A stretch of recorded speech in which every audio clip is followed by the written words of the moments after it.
Good morning class 6. Today we are studying computer and the chapter name is flowchart. This is part 1. Now we will see how to draw a flowchart on a credit card transaction by a customer. You all have done online shopping.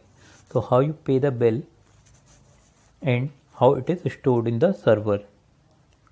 Order placed with the credit card section as payment instant.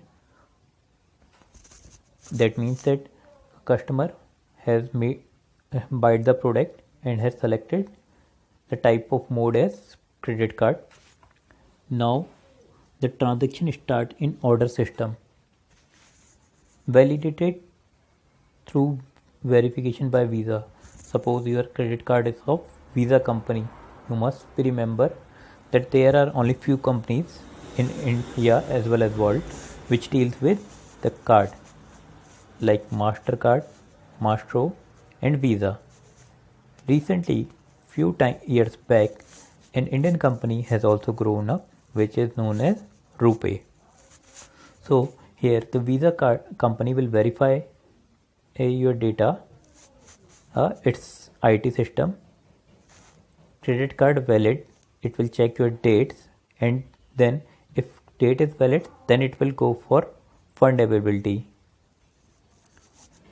If the fund is not available, then the transaction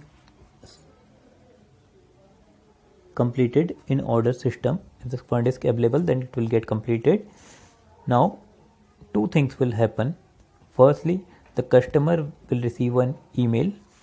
Moreover, the customer information database.